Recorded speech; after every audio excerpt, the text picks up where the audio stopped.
Western Illinois head coach Joe Davis' team coming off a loss against nationally ranked Tennessee Tech last week. They're back in action. They will be at UT Martin on Saturday afternoon, 2 p.m. Central Time. Coach, just some thoughts on your team, and then we'll go to questions. Yeah, tough loss for our program. Pretty much dominated by Tennessee Tech. Just about every aspect of that football game. Really quality team, quality coaching and scheme, and a very deep team. Just wore us down there through 4 quarters. We're pretty banged up. Went into this game with about 21 kids with the out word right next to their name. Unfortunately, we played I think 16 freshmen in that game, who are still kind of taking their lumps, but show a lot of bright spots. So not anywhere close to where we want to be as a football program at this point in the season, but our record is what it is.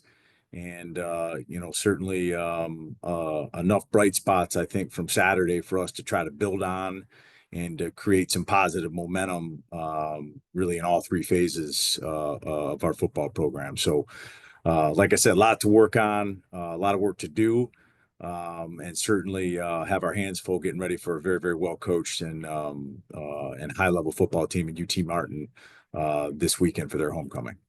Thanks, Coach. We'll go to some questions, and Barry is up first. Go ahead, Barry. Good morning, Coach. How are you today? Hey, I'm well, Barry. Good morning. Great. I wanted to ask you, first of all, did Kason Carswell do enough Saturday to earn another start for you? Yeah, I think so. He earned it. And, Kason, as I mentioned a few times now, has impressed us since his arrival on campus. He's a very cerebral player. He's a really good athlete. And we had seen some of the things we saw Saturday week to week in practice and had gotten him a little bit of game time this fall. And just looking for a spark, within this football program and certainly within our offense. And Kason has provided that, at times. The tough thing with freshman quarterbacks is you're going to have to work through some mistakes that they make, regardless of level or opponent or offensive system. And we're working through some of those, but Kayson's a fast learner and certainly has a bright future here within our program. Kason mentioned that he felt like his biggest job going forward is to limit turnovers. And I wanted to ask you, after you've looked at the film, what are some pluses and minuses that you took away? Yeah, I mean, just the ability to get completions. I think early in the season here, we've left a lot of kind of layups out on the field, and that's not necessarily a knock on Chris Irvin. I just think offensively, we've missed throws within the passing game, within the RPO game that keep the chains moving and certainly convert third downs. We have not been able to execute that at a consistent level. I think Kason was able to do some of that Saturday, which is a positive. Obviously being able to get the ball down the field and get the ball down the field accurately is a big positive for any offense, and certainly we're not excluded from that. But yeah, I mean, the turnovers, he throws the pick six, backed up. His decision was correct. The receiver was open. He just left an outcut way inside, which you can't do regardless of opponent or defensive scheme.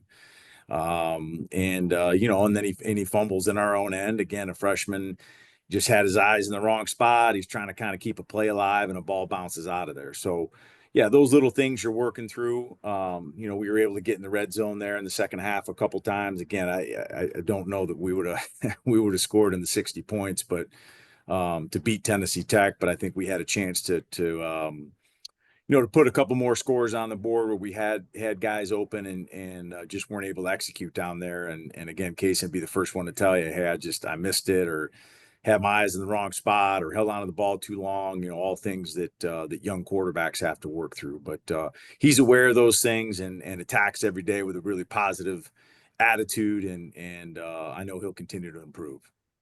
I know you've been banged up in the receiver core, but Christian Anaya has been a real bright spot with his production. What has Christian done so well the last few weeks here for you? Yeah, boy. I mean, well, I mentioned Christian in front of the team yesterday at our team meeting. Is that really in the last 3 or 4 weeks, he's just had a shift in the way that he's practiced. He's practiced really, really hard, and I often say that the ball finds energy, regardless of what position you're playing. But certainly at wide receiver, if you're a guy that practices really hard, you fly around the field, you're blocking, you're getting on the ball or you're getting on the ground for footballs, that inevitably the ball is going to find it. It's just the way that football works. And Christian has played a lot of snaps in our offense. I don't think had the start to the season that he wanted, but really encouraged to see him just step his game up when it comes to effort and physicality and urgency. He can play all the positions in our offense. We can move him anywhere, and we've been very, very banged up, and so he has had to do that, be able to move around. So yeah, we just got to keep building on that, because that's how you play wide receiver on offense. It's gritty, it's tough. And the guys that we lost via the portal last year, the transfers that we have brought in to create that competition and depth, they just haven't been healthy. We just have had a lot of wide receivers, in and out of the lineup, guys trying to come back and get nicked up again, have little setbacks, and so it's put a lot more on the returning guys. And I said to our staff, I mean, Christian Anaya and Tristan Duncan and Damari Davis, when healthy, we should be very competitive with those three wide receivers on the field. All those guys can play, they can run, they're tough, they can catch, they know our system. And so certainly, hopefully, we can get those three consistently healthy, and I think that'll help our offense significantly moving forward. Thank you very much, Coach. Hey, thank you. BJ has a few questions. Go ahead, BJ. Thanks, Kyle. Hey, Coach. After getting that stop on their first possession in the red zone, forcing a field goal, Lennox come right down and score a touchdown. Their answer was less than 2 minutes to go down on the field and score. How much for them that seemed to get them back where they needed to be? I mean, the opening was there, but they came down the field awfully quick. They're a quality football team. Again, not having seen all the teams in our league yet, I mean, I think Tennessee Tech's going to be pretty tough to beat. They're deep, they're fast. The quarterback is a very, very quality veteran player that does not make mistakes and is very accurate. And if you give him an inch, he's going to take a mile. We understood the challenge. Saturday of just trying to slow down their offense. We did not succeed at that at all. I mean, just giving up massive explosive plays in the pass game. The Noah Robinson kid at wide receiver, he's been in this league before, just big, long, fast. Those guys are tough to stop, and we just did not match up very, very well with them at all. In response to the first part of your question, I mean, for us to go down on our second drive and put the ball in the end zone and go up on those guys, I don't know that they've even been down yet this year through four games. They had not.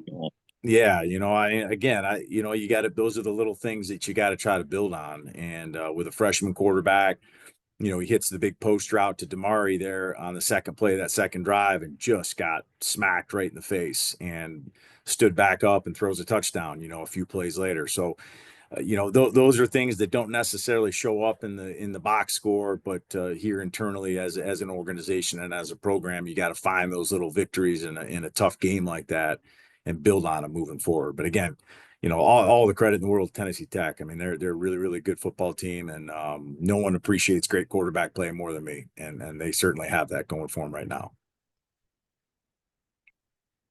I'm sure that you addressed the team later when you were looking at film, but do they understand the importance of field position? Because I think the field position game was huge in that late first quarter all the way through the second quarter. Yeah, I mean, it's a mark of losing teams, and that's basically the line that I put in our team meeting. We have a kick return that goes 4 or 5 yards deep in the end zone. We have a young man that has been a veteran kick returner at other schools that just had a moment of freeze, so to speak, there, and we get backed up. Really, really tough to do. So that's just not winning football. It's not what we're about. I believe we're a much better and well-coached special teams unit than to have that happen. It's very self-inflicted. It absolutely kills the high ground aspect of our game plan. You know, the punt that they knocked out or kicked out of bounds, you know, at the 1 yard line, that was a great job by their punter.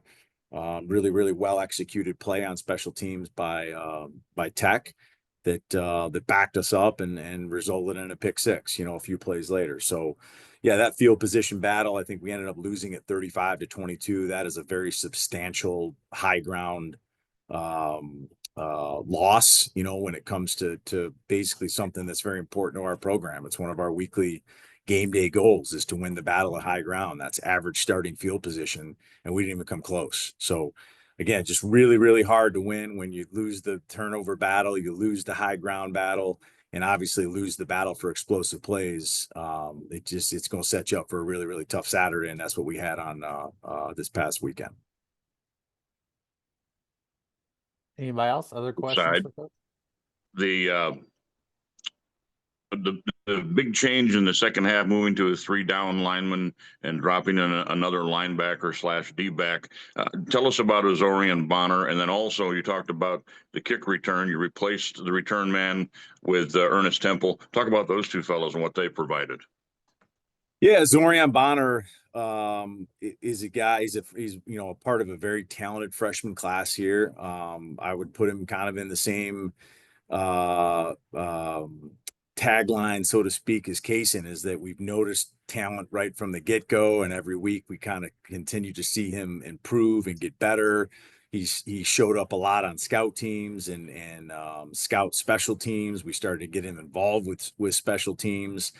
And then, you know, he's starting to get involved with our defense. So, yeah, I mean, at halftime, it's, you know, you'd given up 38 points and however many yards. And I told our defensive staff, I said, hey, you know, we're banging our head against the wall if we continue to do the same thing. We got to try to change something up. So I don't know that was really reflected in the final score, certainly, but the ability to get Azorian in there and you know, some of the younger guys, game experience, let them fly around a little bit, I think, you know, was a big positive. You know, Zorian Bonner, we recruited him out of Sandusky, Ohio. He's big, long, athletic. He's a track star in high school. He's a basketball star in high school. We looked at him in the recruiting process that he could play a variety of different positions for us.